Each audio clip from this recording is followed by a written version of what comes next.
Olá, vamos falar de investimentos. Então vamos trazer para vocês aqui mais uma empresa para que todos possamos conhecer tanto da sua história, da sua trajetória e principalmente como que está a sua situação econômica e financeira hoje. Estamos falando aqui da Hidrovias do Brasil S.A., uma empresa aí de pouca visibilidade aí, mas é uma empresa bastante inovadora que vem se desenvolvendo e aí até atendendo aqui um pedido dos nossos inscritos lá do Levi. Muito obrigado, Levi, pela sugestão e também do André Lima. Valeu, André. Obrigado aí pela sugestão. Espero corresponder com a expectativa de vocês. Mas caso vocês também queiram outras empresas, é fácil, basta entrar aqui, ó, canal Silas Negraf, e aproveita, manda sua sugestão, faz também sua inscrição, dá o like e ative a sinetinha das notificações para estar sempre recebendo as informações que nós vamos disponibilizando aqui para vocês. E também o importante de tudo é isso aí, que para quem já está investindo em ações ou para quem pretende investir em ações, então nós temos que conhecer um pouquinho da empresa e principalmente conhecer como que está a sua realidade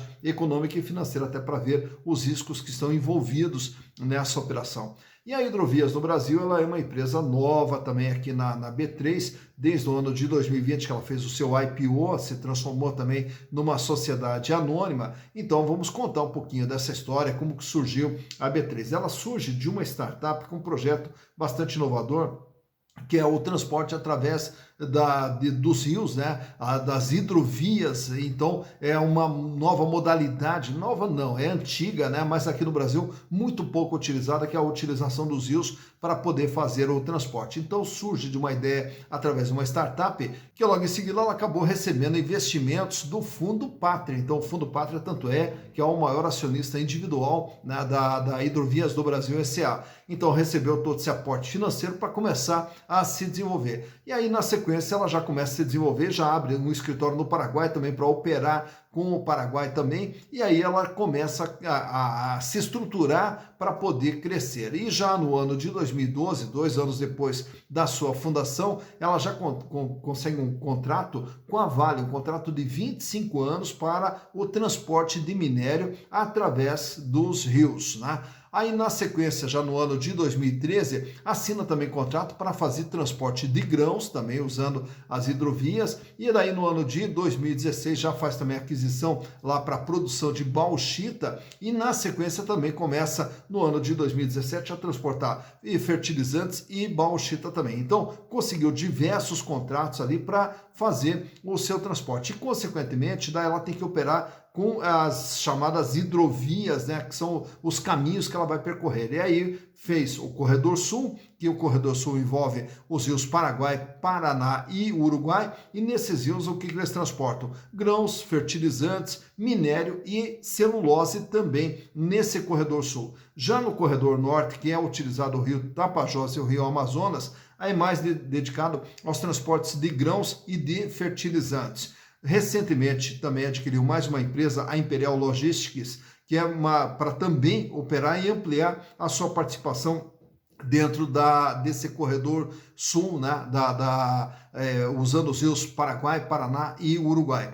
Hoje possui uma grande frota de navios, de barcaças, de portos de embarque, de desembarque de produtos. E aí a empresa trabalha hoje fazendo não só o transporte através desses barcos, dessas barcaças, com os rebocadores, né, como a gente vai ver aí também nas imagens, mas também a ideia dela é fazer um trabalho de logística mais apurado, envolvendo não só o transporte, mas também o armazenamento e o transbordo de cargas, né? Então, para a gente conhecer um pouquinho o que é a Hidrovias do Brasil S.A., eu trouxe para vocês aqui os balanços de 2018, 2019, 2020 e do primeiro semestre de 2021, até porque quando nós gravamos o vídeo ainda não tinha saído o balanço do terceiro trimestre. Então vamos com as informações até o segundo trimestre, que é o semestre de 2021. Então vamos aos números.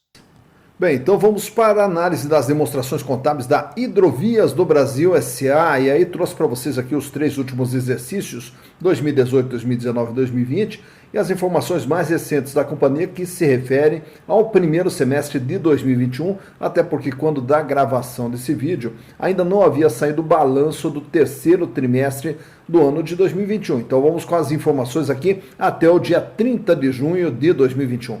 Começando pelo ano de 2018, o que é a Hidrovias através dos seus números? É uma empresa de 4 bilhões 771 milhões de reais investidos dentro da sua atividade, sendo que o peso maior está aqui, ó, no imobilizado, que aqui entram todos os navios, as barcaças, os rebocadores, etc. Então, tudo aquilo que é necessário para o funcionamento da atividade, então, naturalmente, ele acaba tendo um peso maior dentro do patrimônio. E sobra aqui, então, no capital de giro, o ativo circulante, 1 bilhão 419 milhões, que corresponde a 29,8% de tudo que a companhia possui. Ela fechou no ano de 2018 com um caixa de 1 bilhão e 88 milhões, dinheiro que estava em caixa, banco, aplicação, 130 milhões para receber, e aparece aqui os estoques aqui, mas é mais para bens de uso e consumo. E os outros créditos que, na grande parte deles, se referem a tributos a recuperar. Então aqui o que a gente tem que considerar? O que ela tem de dinheiro, o que ela tem de contas a receber. Indo para o ano de 2019, o ativo da empresa permanece praticamente estável, com 4 bilhões e 700, o capital de giro recua para 1 bilhão 246 milhões e agora representa 26,4% de tudo que a empresa possui. Diminuiu um pouquinho a sua posição de dinheiro em caixa, 959 milhões, diminuiu também seu contas a receber. Permanece aqui os impostos a recuperar e os seus estoques. No ano de 2020, a empresa ela aumenta de tamanho, ela vai para 5 bilhões 714 e o capital de giro ele volta a crescer, vai para 1 bilhão 427 milhões, praticamente recuperando o valor que tinha no ano de 2018, só que a proporção dele hoje é menor, 25%. Recupera o caixa, 1 bilhão e 30, também recupera o contas a receber, 147 milhões. Indo para o primeiro semestre do ano de 2021, a companhia fecha com um ativo total de 5 bilhões 901 milhões, só que agora a representatividade do capital de giro recua para 17,4%. Por quê? Porque houve uma diminuição em valores nominais aqui para 1 bilhão e 25 no capital de giro e uma queima de caixa, 534 milhões. Então você veja que de dezembro, que ela tinha 1 bilhão e 30 em caixa, agora só 534 milhões em caixa e 194 milhões para receber. Então o capital de giro da empresa vem diminuindo ao longo do tempo. Já o endividamento, que era de 3 bilhões 157 milhões, que representava 66,2% em 2018, e com destaque, naturalmente, que todo o endividamento, grande parte dele, aqui no passivo não circulante, que são as dívidas de longo prazo. Então tem apenas 403 milhões no curto e 2 bilhões 753 no longo prazo, perfazendo 3 bilhões 157 milhões no endividamento total, 66,2%. Já para o ano de 2019, a dívida permanece praticamente estável, com 3 bilhões 174 milhões, só que aumenta um pouquinho aqui o peso dela para 67,3%. Mantém a dívida sempre no longo prazo, apenas 323 no curto e 2.850 no longo.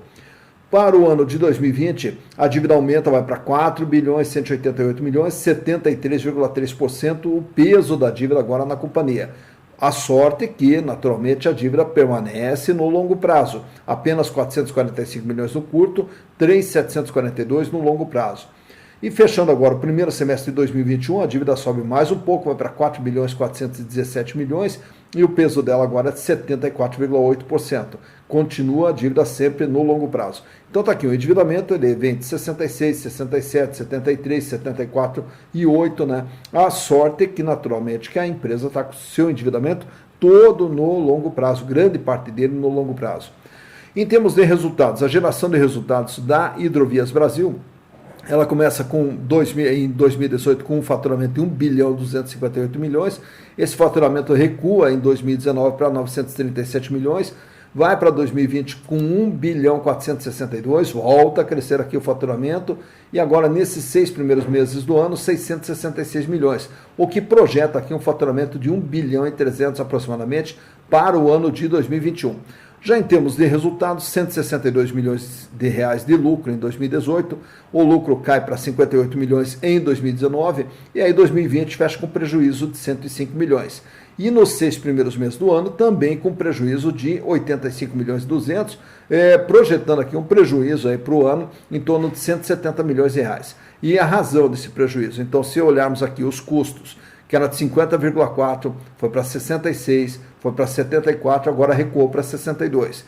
As despesas, que eram de 4,3, 5,1, 11,6, 13,9, então as despesas aqui no processo de elevação. E naturalmente com o resultado financeiro que absorveu aqui em 2018 30% do faturamento da empresa, 18% em 2019, 17% em 2020 e nesse ano já está absorvendo 33,5%. Então, quer dizer, só de despesas financeiras, a empresa está destinando praticamente 33,5% do seu faturamento, razão pela qual vem fechando com esses resultados negativos aqui entre 2020 e 2021. Também aproveitando aqui, já trago para vocês esse gráfico aqui mostrando os índices de liquidez, a capacidade de pagamento da empresa, como que ela está financeiramente. Começando pela liquidez geral, que mede a capacidade de pagamento no curto, médio e longo prazo. Ele sai com índice de 0,47 em 2018, 0,46 em 2019, mais um recuo para 0,43 em 2020, e fechou nos 6 primeiros meses do ano com 0,32. Isso quer dizer, para cada R$1 de dívida que ela vai ter que pagar no curto, médio e longo prazo, ela só dispõe de 32 centavos. Já a liquidez corrente, que mede o curto prazo, se a empresa tem recursos para sobreviver ali no curto prazo, ele sai com índice de 3,52. No ano de 2019, 3,86. No ano de 2020, cai para 3,20.